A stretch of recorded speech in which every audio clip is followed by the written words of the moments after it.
If you're like most of the listeners of the Michael Yardney podcast, you're here to learn about success, about money, and about property investment. Well, boy, are you in for a treat today, because I'm going to be chatting with Mark Victor Hansen, who's probably inspired over 1 billion people through the 500 million books that he's sold, and they've been translated into 54 languages.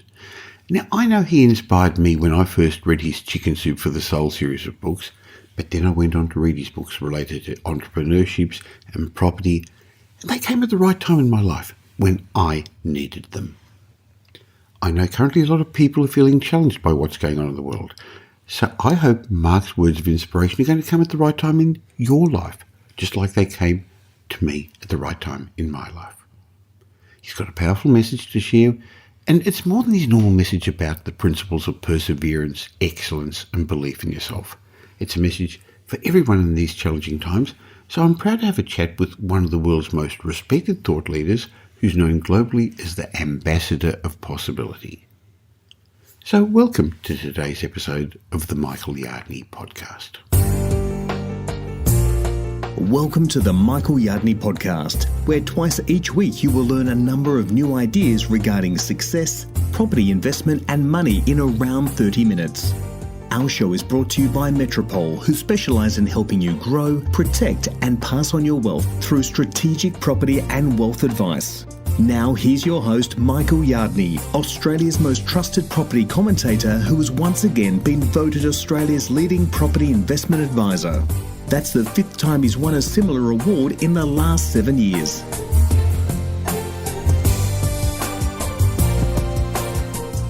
It's my pleasure to have Mark Victor Hansen as my guest on the podcast today. He's probably best known as that Chicken Soup for the Soul guy.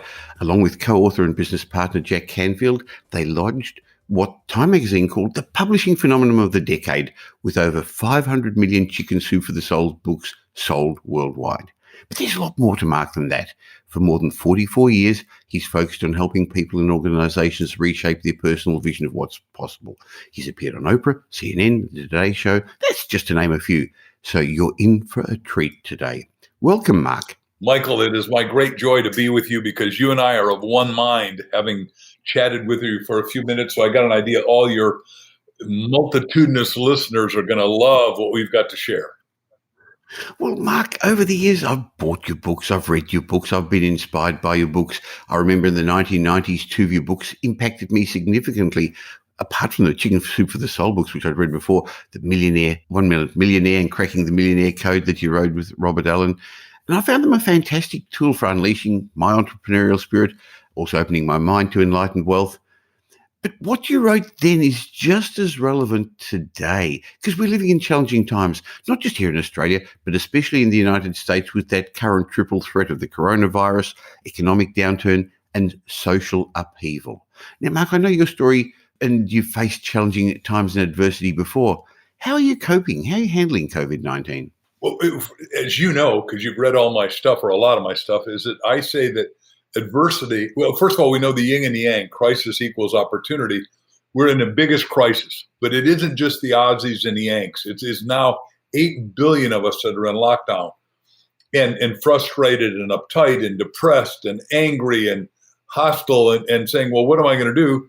And I'm saying that over half of us will not have a job like we had before. So we're going to have to repivot, reinvent, reorient, reorganize ourselves and go forward in a brand new way. And that's why I'm so excited to be with Pat Mesiti, a friend for 25, 30 years, who's probably one of the most famous prosperity speakers, because everyone's got to wake up to the new opportunities. And I'm saying adversity, has a shining silver cloud in it that you can make it better. When I went bankrupt in 1974, I did not know that it was going to be my best, worst experience. And it was going to take me where I need to go to become a professional speaker. And then people said, do you have it in a book? And I wrote a book called Stand Up, Speak Out, and Win, and sold 20,000 copies at $10 each, made $200,000. I was beating on my chest. I thought I died and gone to heaven. And what I'm saying is to everybody out there hanging on by their fingernails, I've been there more than once. I feel empathetic, sympathetic. But what I want to do is have you wake up to the greater opportunities, because we are now having more opportunity than ever before for all of us. But you've got to wake up with new eyes and throw off the blinders. Well, people are worried that some of them are hunkering down, bunkering down. Here in Australia, they were buying toilet paper and pasta. I don't know if they did that where you were thinking we're going to be locked down. Um, Others are giving up, Mark. Yeah, but there's a small group of people who actually are taking this opportunity, not to take advantage of people, but of the situation. They know that at times like this, there are great opportunities. They know that you just don't have to wait for the right time. By the way, I'm seeing great opportunities in all kinds of places. I want to go to the lowest of the low, because when I was bankrupt and lost $2 million in one day, I was convinced that my self-worth and my net worth, Michael, were the same. They are not. And what your show's doing that I think is so seminally important is that we've got to understand our self-worth. You've got to tell yourself, I'm enough. I'm okay. I'm going to make it through. And you need to, if you're the breadwinner, whether it's male or female in the house, you need to support everybody else and say, hey, wait a second, you're okay too. Mark, I know you've quoted Charles Darwin, who famously taught the principle of survival of the fittest. It said it's the strongest of the species survive, not the most intelligent that survive. But I know today it seems to be those who adapt more are the ones that are going to survive. It's a changing world. How do you keep up with it all? First of all, back to what you said, Darwin brilliantly said it's adaptation, not intelligence or raw strength, which is what unfortunately our school system in America taught. Right? So the adaptation. So each and every one of us has had a stop sign put up in front of us. I've never said this before. And what it means, a detour. And when you get detoured, you got to go over, under, around, or through. But there is another side. And there's the other side for each and every one of us. And what we got to do is look inside. And you got to say, we're teaching now we call it the golden triangle of purpose and destiny. And saying your destiny comes out of knowing what you want, what the marketplace will buy, and number three, the most importantly, what will you get paid substantially for? So if you were in the airline yesterday, chance of you going back, because you guys are, my understanding is, you tell me what's right, Michael, but you're shut down international flights, none until January 2nd. Is that correct? Well, not even a date like that. They're talking about middle of 2021. So we've got a few local flights in Australia now, but even some of our states have shut off their borders. No international flights till next year. And by the way, I was on the board of the world's biggest privately held airline, so I'm very keen on airplanes, and I've flown, as you know, 250,000 miles a year for 44 years. But that means the pilots. That means the administration. That means the flight attendant. That means all the maintenance people. They are SOL, and I'm talking about situation out of luck, and at least 6 months, and the government can't afford to pay you. So what I'm saying is you've got to be, what we started this conversation with, is you got to be an entrepreneur. That means you got to decide to self-generate a business opportunity for yourself. You can't wait for the government. You can't wait for your mother, your brother, your sister, friend, or this radio show to do it. You've got to decide in favor of yourself and say, hey, wait a second.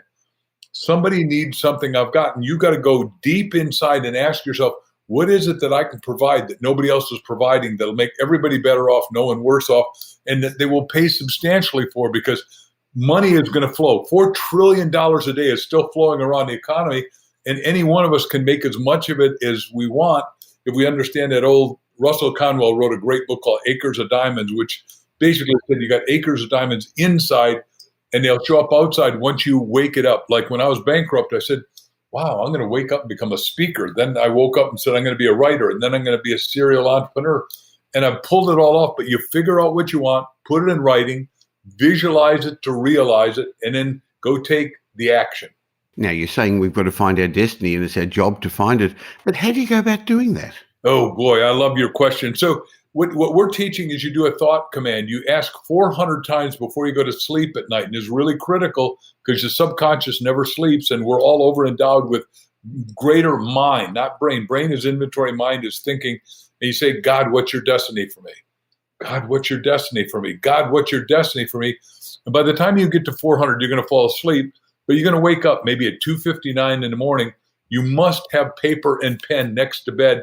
Get your little butt out of bed, which I know I'm being a little caustic, but not to an Aussie, right? And write down whatever God told you to say, because your inner knower knows what you're to do next, because we're all attached.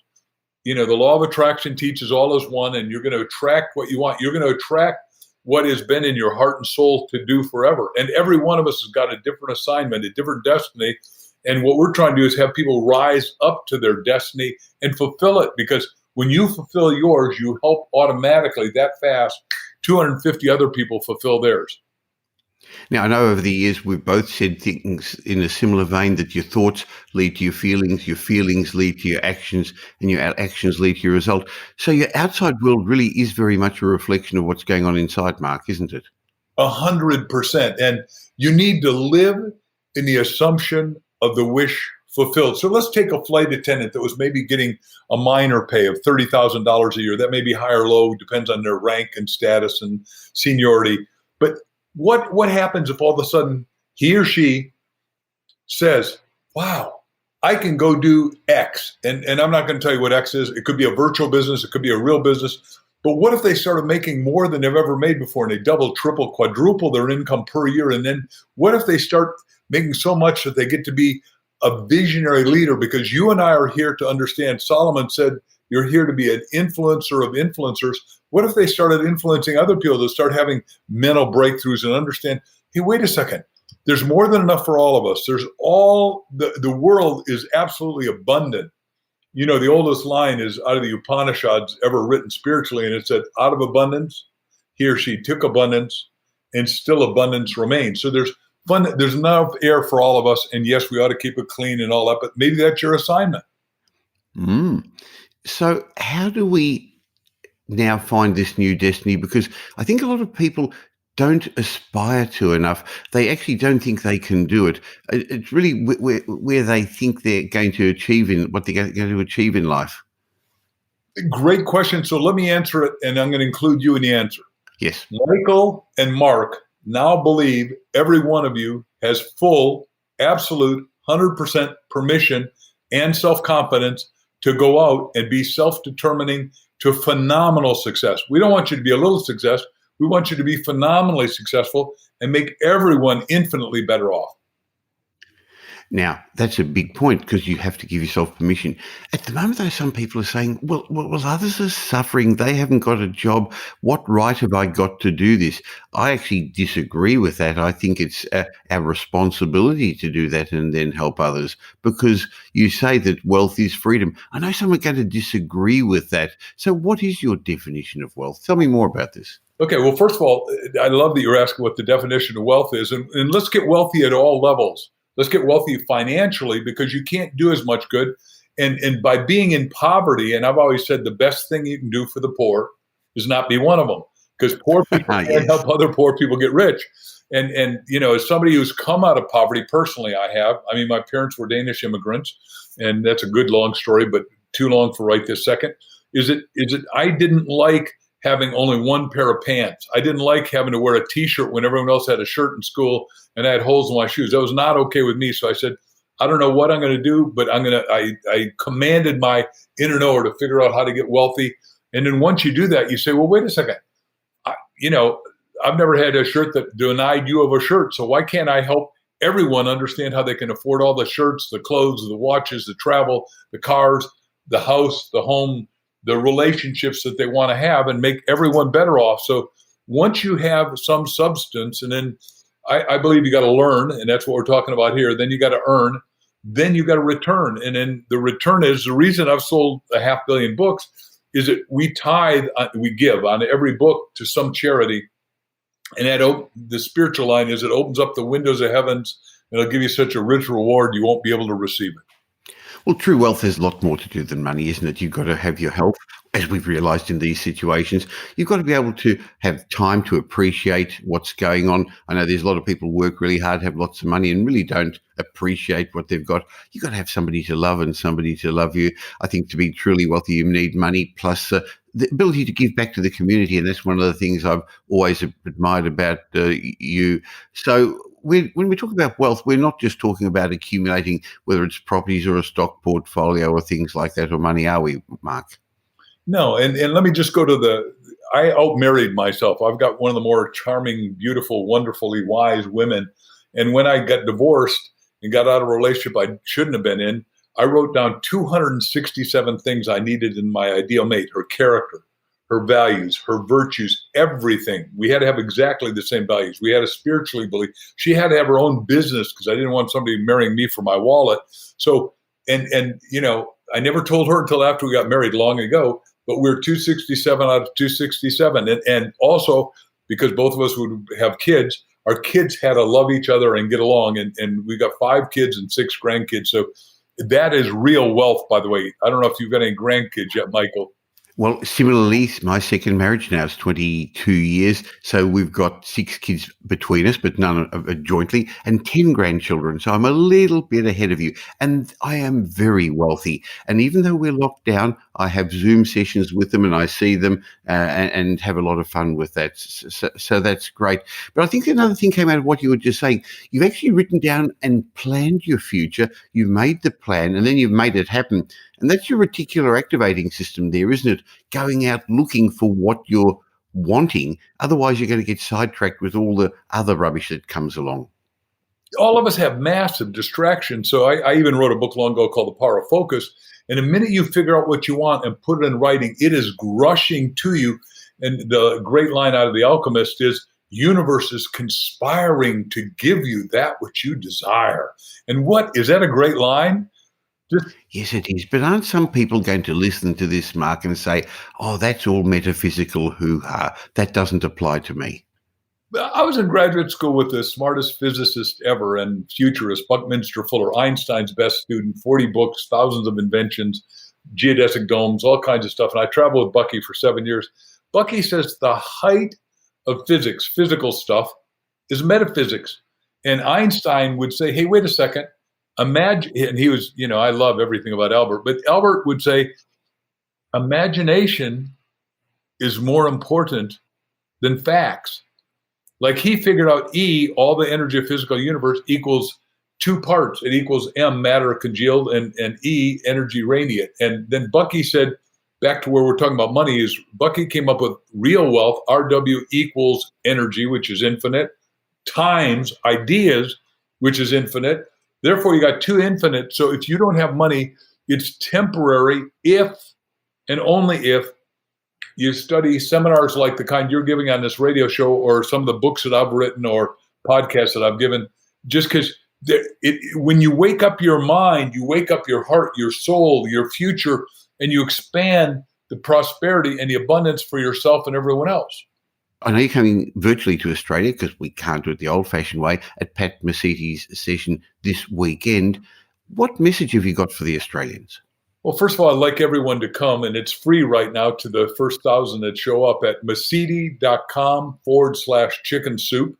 And there'll be a link in the show notes so people don't have to remember that while they're traveling. Right. Thank you. If you're driving, correct. Don't just slam on the car. We are still allowed to drive in Australia, and others are doing this while they're walking, so we are still able to exercise. We're not locked down that much, so that makes it easier. But mesiti.com/chicken soup. So I'm going to do 2 major things. One is I'm going to try to inspire everyone to write down their life and where they are and where they want to go, and suggest that everyone's got a book in them. That's one part of it. The second part, even bigger though, is I'm going to show where during this decade from 2020, in this 10 years to 2030, the economy is going to do not billion, but 50 trillion. We're going to zoom to heights unimaginable with 7 different industries I'll talk about. But the one that most people wouldn't think about is I'm part of a little business that's turning trash into cash. Everyone creates 5 pounds of garbage a day. And we now, for the first time, can take every molecule and every atom, turn metal to metal, glass to glass, water to water, plastic to plastic. We can not only clean up our environment, but we can create the fundamental abundance that I've been talking about throughout the show. And I want everyone to participate in that. Just in America, we need 22 million employees right now in just that QCI business. And I'm saying in Australia, I think you're 10% of our population. I'll just ballpark it and say that means we got 2.2 million jobs potentially. How's that grab you? That sounds exciting, doesn't it? So look forward to hearing what you've got to say there. I'd like to also ask you about your book called Ask, which you've written with your wife, Crystal Dwyer Hansen. And your suggestion, I know you've written lots of books, yes. I actually haven't had a chance to read it, but you've sent me a copy, so I'm looking forward to doing this. Why did you write that particular book? Here's what happens is we've traveled to 80 countries around the world, met the greatest people, nice people, educated people, personable people. We looked and we said, what's the difference between somebody that just gets along and barely hangs on and somebody that becomes a superstar in their industry, profession, enterprise, endeavor. And it was one thing and one only. They learn how to be masters at asking. And we said, well, wait a second, there's a formula, let's write it up.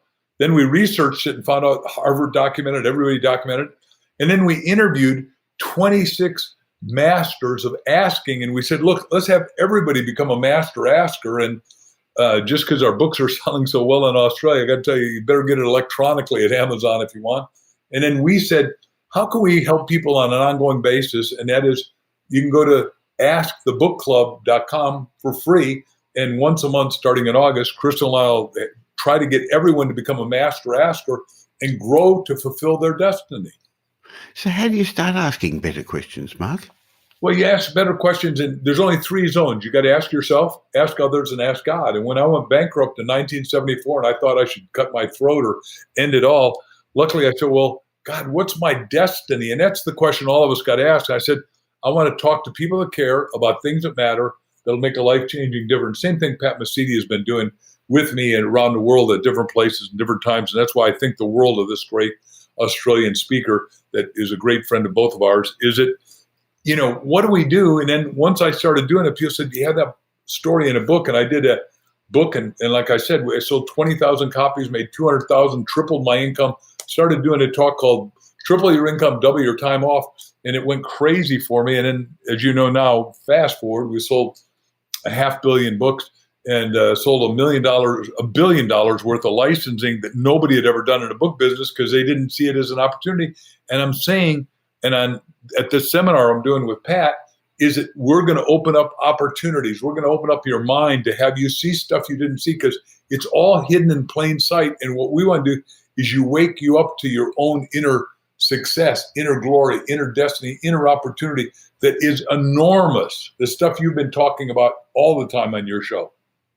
Now, unfortunately, people are unhappy at the moment. Others are angry and they're saying, hey, this is hard. But Mark, over the years, I've had my challenges just like you, and I've learned life isn't meant to be easy. But instead, make the most of the challenges. You may not be able to change what's outside there, but you can change your response, can't you?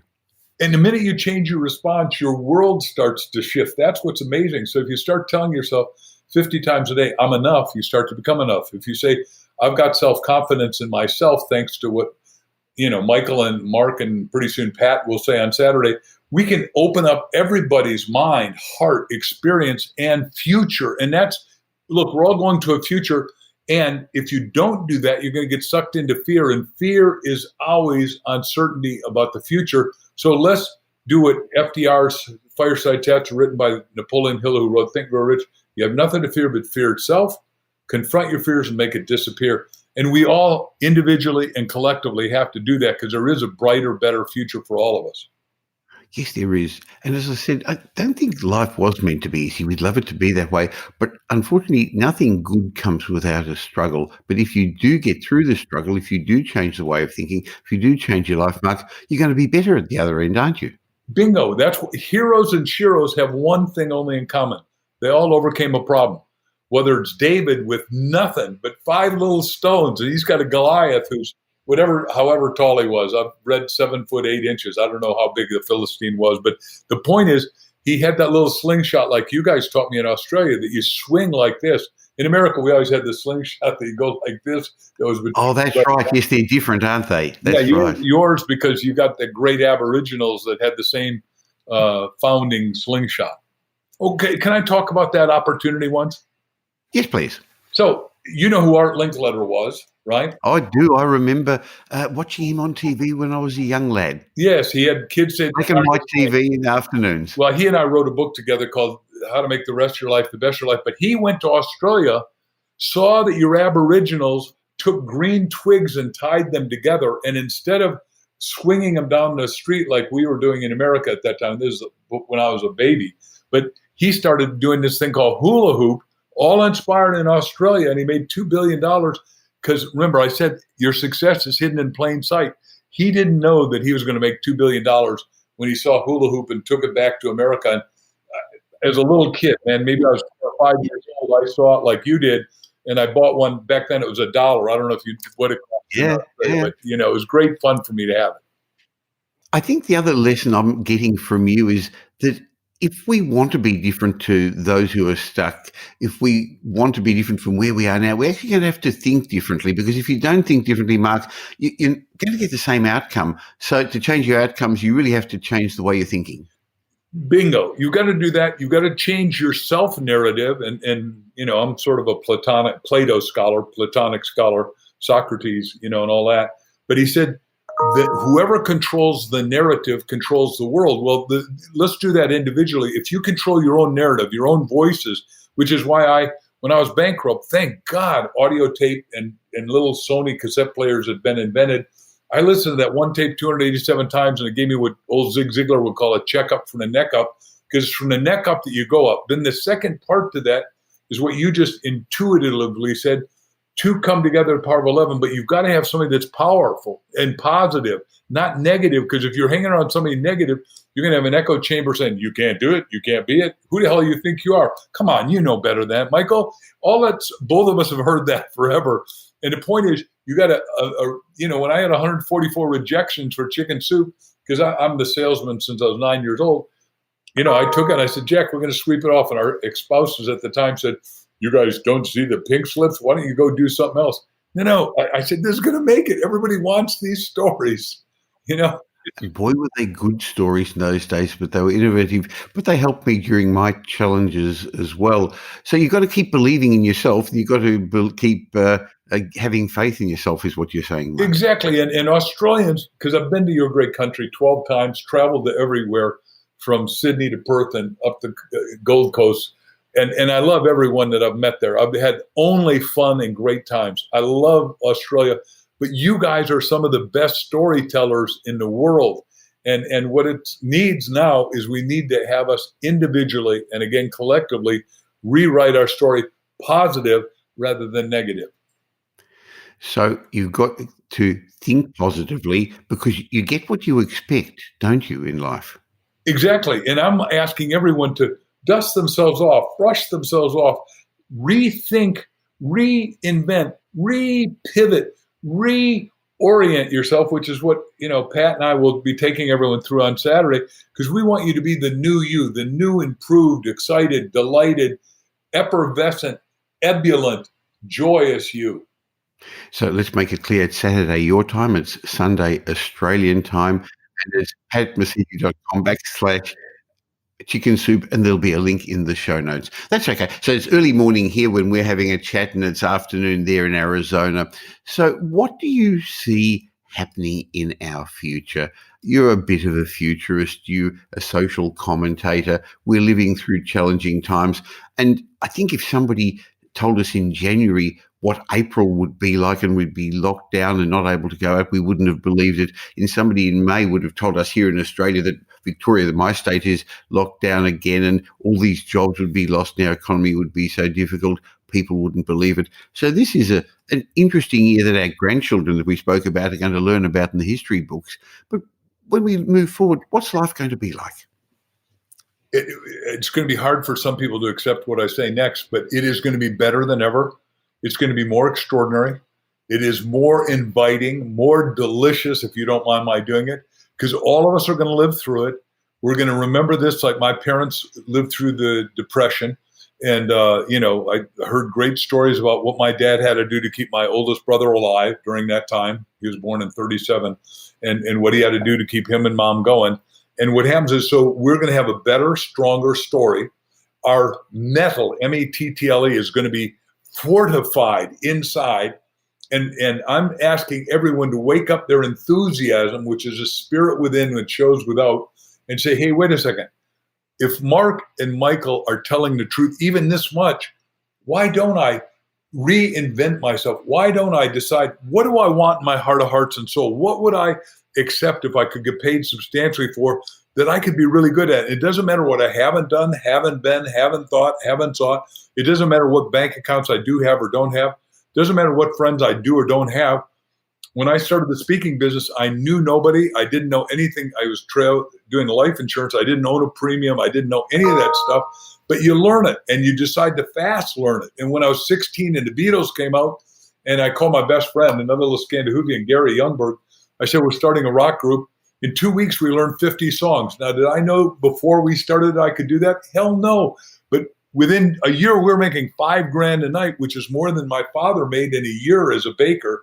And I'm not putting Dad down. That's not the point here, Michael. The point is, all of us are going to go into this booming, zooming time if you're awake, alive, enthusiastic, tuned in, and tapped on to your higher, better self, rather than go to the low, demeaning self. And to do that, you got to shut off most negative media.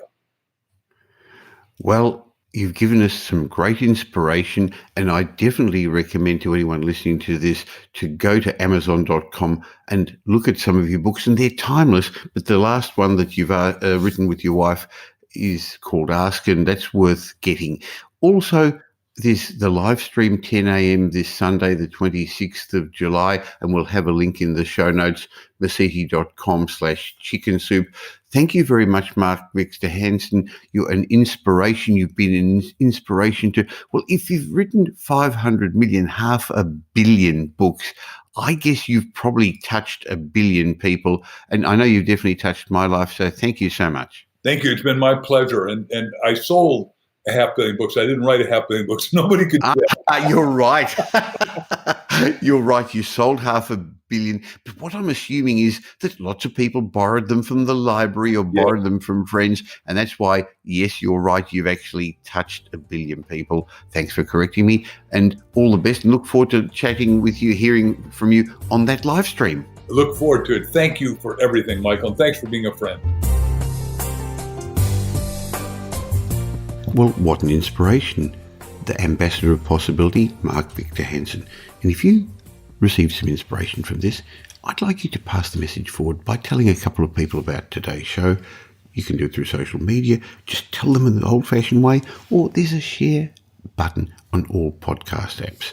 Let others share in the success that you're learning about. That's my aim, to make people more successful, more inspired. By the way, if you'd like to tell the world, why not leave a message on Apple Podcasts or wherever you listen to this? And if I read yours out, I'd like to say thank you by gifting you one of my books, like I'm going to do for Sarah Fennell, who left a review on Apple Podcasts, a 5-star review. Thank you. Useful property information for everyone. Well, Sarah, today we didn't really talk that much about property, did we? But in her review, she said, I've been listening to this podcast for the past few months. I'm a recent first home buyer and find this podcast very informative, both for now, but also for growing financial freedom and investment. Well, Sarah, I hope you got a great message from today. And if you email me, michael@metropole.com.au, I'd love to say thank you by gifting you one of my books. Now, I'll be back twice a week with the Michael Yardney podcast. In between, you can catch me on social media. Just look for Michael Yardney. And I'll obviously be sending out my daily property update newsletter if you want to keep up to date with not just my thoughts, but those from a whole group of successful property, tax, finance, money experts. In the meantime, have a great week. Make it a great week. Thanks for listening to this episode of the Michael Yardney podcast, which was brought to you by Metropole, who help their clients grow, protect, and pass on their wealth through strategic property and wealth advice. If you like what you heard and don't already subscribe, you'll find us on iTunes or on your favorite Android app as the Michael Yardney podcast. Watch out for our next show, which comes to you twice a week, and you'll learn some new ideas about property investment, success, and money in around 30 minutes. To get more of Michael's thoughts, go across to www.propertyupdate.com.au and sign up for his daily morning briefing, and you'll hear from not only Michael but a group of leading property success and money experts. And just a reminder that the information you heard in this show today is general educational advice and not specific investment advice, as we don't know your personal circumstances. If you're looking for specific advice, why not ask the team at Metropole to help you?